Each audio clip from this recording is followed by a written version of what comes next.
Assalomu alaykum hurmatli obunachilar. Mana bugun Gujit.com haqida yana gaplashamiz. Gujit.com bu asli o'zi yagidi goji. Qaysi bir davlatlarda inglizchada, Yevropalarda goji beri deyiladi. Xitoyda kitayskiy dereza deyiladi. Hozir bizga taqiq qo'yilgani uchun mana shu narsani nomini o'zgartirdik. Gujit.com deb. Chunki nomini o'zgartirmasak bo'lmasdi kelam. Buni birovni brendidan foydalanib bo'lmayganda, bu yagidi goji birinchidan Rossiyaga qarashli, ikkinchidan menga mulk agentligidan qo'ng'iroq qilishdi-ku, shunga o'shqash mevani patentlagan ekan kimdir. Tak что patent qila olmaysiz dedi, keyin Gujit.com deb nomini o'zgartirdik. Bu Gujit.comda shifobaxshligiga keladigan bo'lsak, aytdim-ku, qaysi bir davlatlarda bu mo'jiza yagidisi deyilganda, chuda yagidi. Lekin haqiqatdan bir mo'jizaviy yagidi desa ham bo'laveradi.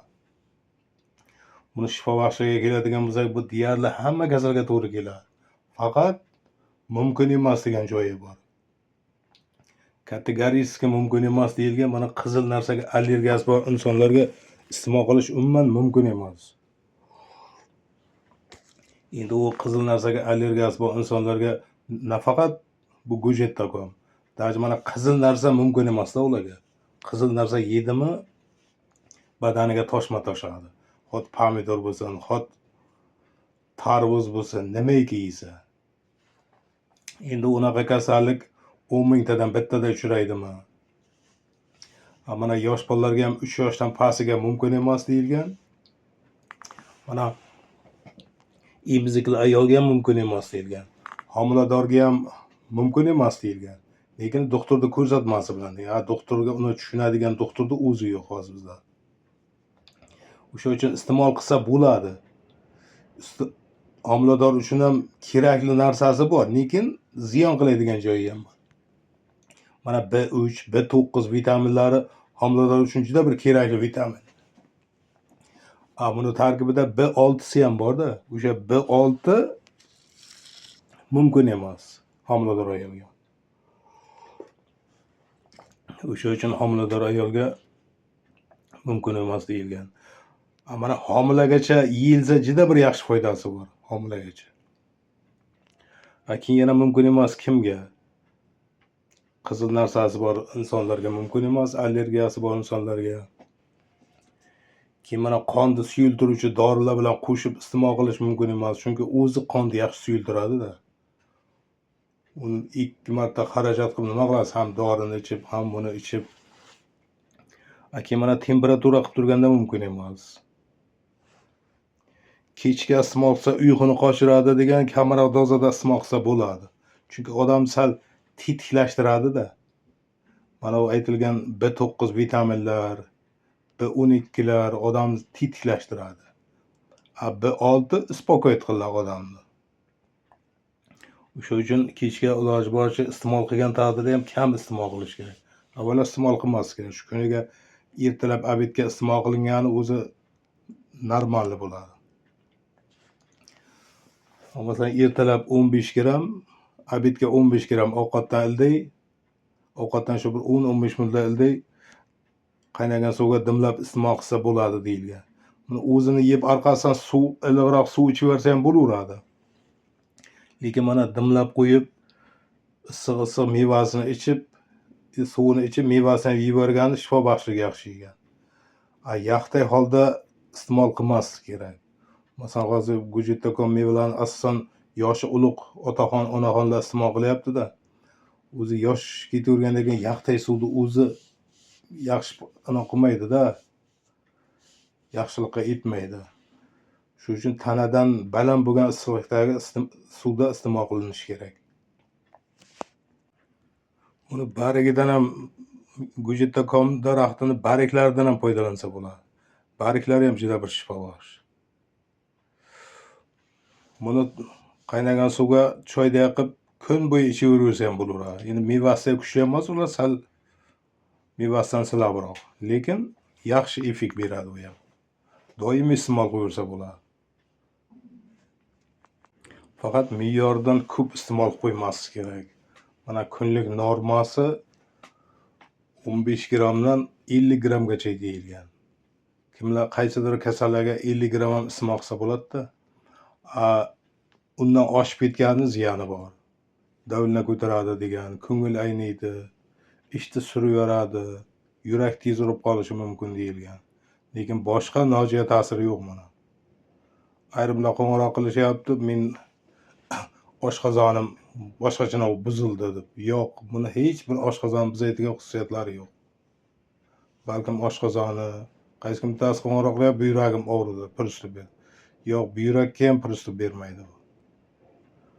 Faqat me'yordan ko'p iste'mol qilgandagina nojo'ya ta'sir ko'rinadi.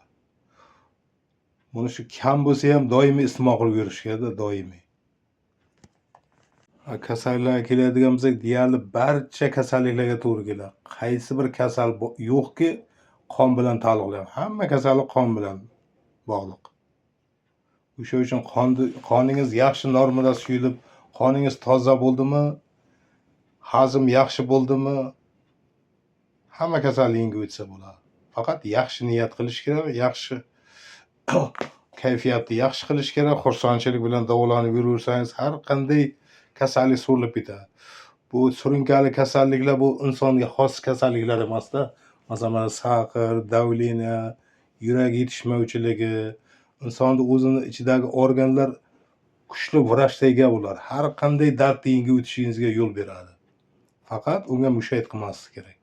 Kayfiyatingiz yaxshi bo'lsin, yeb ichishingizga e'tiborli bo'ling. Qorinda dimlanish bo'lmasin, ichakda tiqilish bo'lmasin, ichakda zaharlanish bo'lmasin, ich qotmasin, immunitingiz baland bo'lsin,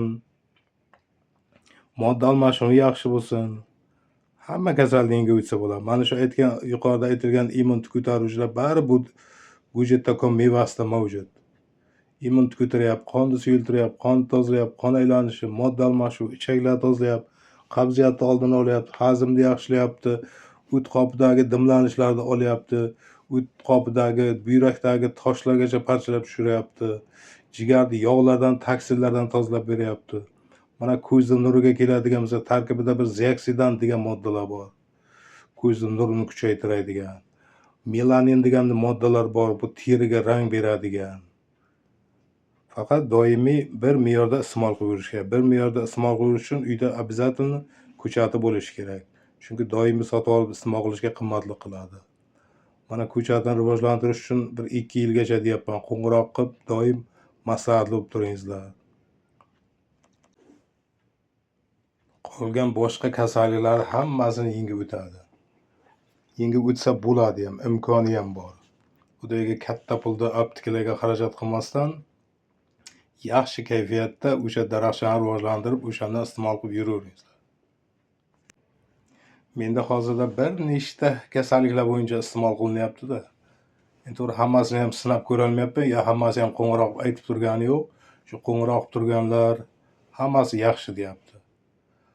Hamma 4 yildan beri savdo qilib kelyapman, hali biron marta men bir nojo'ya xalqdan nojo'ya gap eshitganman. Hammasi millatlar bo'lib qo'ng'iroq qilishadi. Bu men uchun juda bir oliy sharaf. Insonlardan bir yaxshi gap eshitish, yaxshi duolar qilishi men uchun juda bir sharafli ish bu. Ayrim negativchilar ham chiqadi, o'zi ular bu go'jetdagom haqida umuman tushunchasi yo'q. Lekin bu mevang hech nima emas deb, buni doimiy iste'mol qilib yurgan odamda semirib ketish bo'lmaydi.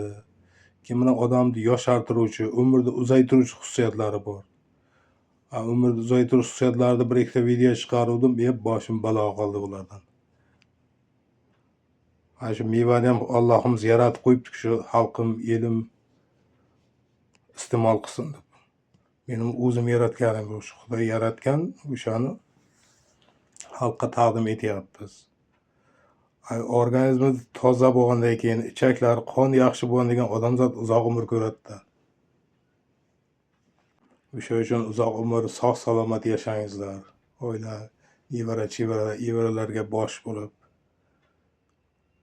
doim qo'ng'iroq qilingizlar, Telegramda yozingizlar, kommentariyaga yozingizlar. Mana shuni ichyapman. Mana shunaqa yaxshi tomonlari ili yomon tomonlari. Shtabi xalq bilsin, xalq o'rgansin. Tabiiy narsalarga, tabiiy giyohlarga o'rgansin xalqimiz. O'shanda anchagina dorilar pulidan qutulgan bo'lamiz. O'zi bu dori aptekalar bir O'zbekistonda rivojlanib ketgan. Boshqa davlatlarda aptekalar bunday rivojlanmagan. Endi biz ham giyohga qaytishimiz kerak, tabiiy giyohlarga. Baribir tabiiyda kasalliklarni barcha kasalliklarga to'g'ri keladi. U jigardagi muammoga, o'tdagi poliarteritismi, teri kasalligi deysizmi, ko'z nuri deysizmi, yurak yetishmovchiligi deysizmi, hamma kasallikka to'g'ri keladi. Faqat shu me'yordan ko'p iste'mol qilmasangizlar bo'ldi. Uzoq vaqt iste'mol qilib kerak. Uzoq vaqt iste'mol qilgandan keyin har qanday darddan forig' bo'lsangiz bo'ladi, har qanday darddan. O'sha uchun o'ylanmasdan bemalol iste'mol qilib ketaveringizlar. Qo'ng'iroq qilib gaplashib tursangiz undan ham yaxshi bo'ladi.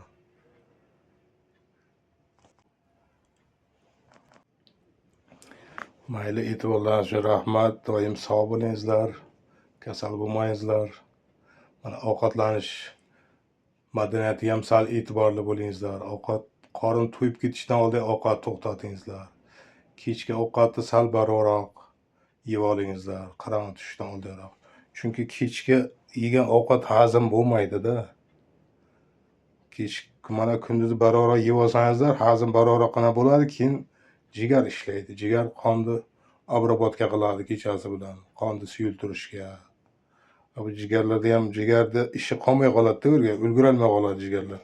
Qonni tozalab qilishlariga. O'sha uchun kechki ovqatni nihoyatda qisqartirish kerak, iloji boricha baroqroq, tez hazm bo'ladigan ovqatlardan ovqatlanish kerak.